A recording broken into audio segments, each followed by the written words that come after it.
यावर्षी धनत्रयोदशी मंगळवारी दिनांक 29 ऑक्टोबर रोजी साजरी केली जाणार आहे।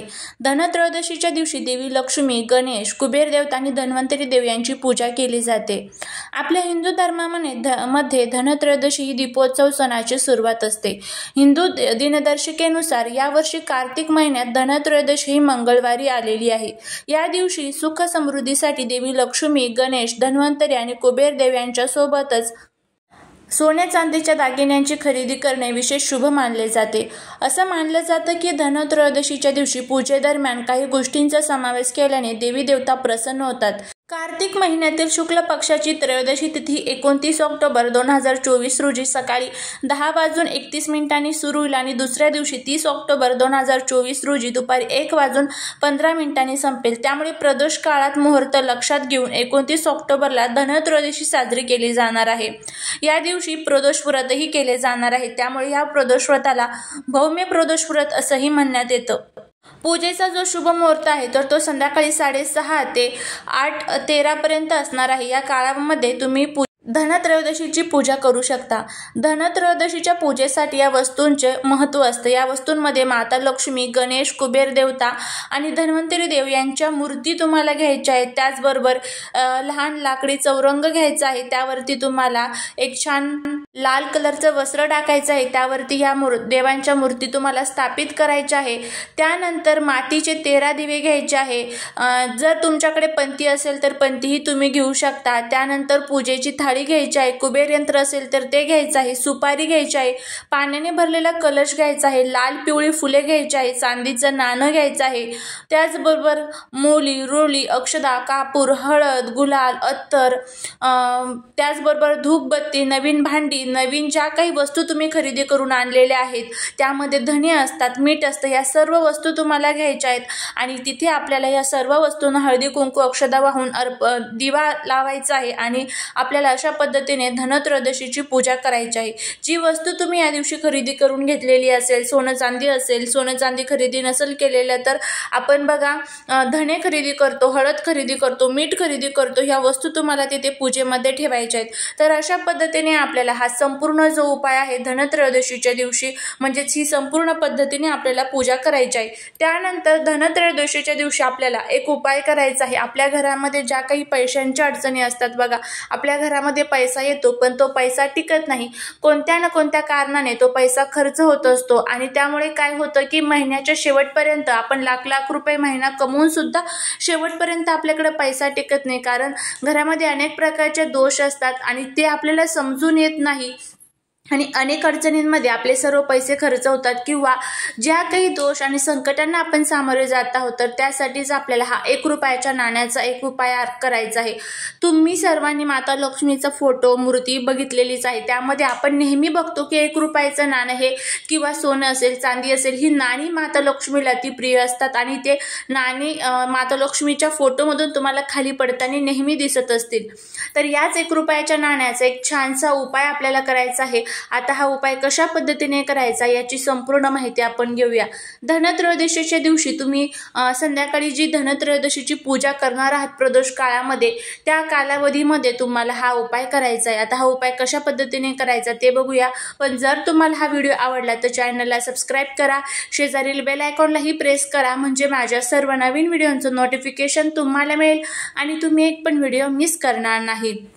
त्याचबरोबर कमेंटमध्ये श्री स्वामी समर्थ लिहिला अजिबात विसरू नका। तर सर्वात प्रथम तुम्हाला काय करायचं आहे, आपली जी काही धनत्रयोदशीची पूजा असेल तर ती संपूर्ण करून घ्यायची आहे।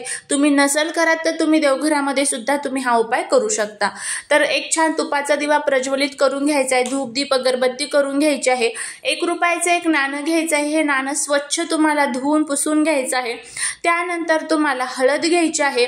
हळदीमध्ये थोडंसं तुम्हाला पाणी किंवा गंगाजल मिक्स करायचं आहे आणि त्या हळदीने आपल्याला त्या नाण्यावरती श्रीम हा जो मंत्र आहे तर तो काढायचा आहे। सर्वांना माहीत असेल श्रीम हा मंत्र कसा लिहितात, हा माता लक्ष्मीचा बीज मंत्र मानला जातो। फक्त आणि फक्त आपल्याला श्रीम आपल्याला त्या नाण्यावरती लिहायचं आहे। अगदी तुम्हाला समजेल अशा अक्षरामध्ये जरी तुम्ही लिहिलं तरीही चालेल। त्यानंतर आपल्याला काय करायचं आहे, त्या नाण्याला हळदी कुंकू अक्षता व्हायचे आहेत. त्यानंतर थोडेसे धने त्या नाण्यावरती टाकायचे आहेत. त्याचबरोबर अक्षता म्हणजेच तांदूळ, जे कुठेही तुटलेले फुटलेले तांदूळ नसतात असे तांदूळ तुम्हाला त्यावरती टाकायचे आहेत. आणि त्यानंतर हे नाणं तुम्हाला हातात धरायचं आहे. हातात धरल्यानंतर तुम्हाला 16 वेळेस महालक्ष्मी अष्टकमचं पठण करायचं आहे आणि 1 माळ तुम्हाला कमलात्मक मंत्राची करायची आहे. या 2 सेवा तुम्हाला त्या नाण्यावरती करायच्या आहे. आता ज्या वेळेस तुम्ही ही सेवा करणार आहात तर त्यावेळेस महालक्ष्मी अष्टकम अगदी व्यवस्थितपणे तुम्हाला म्हणायचं आहे. अगदी छोटंसं आहे, 5 मिनिटांमध्ये हे म्हणून होतं.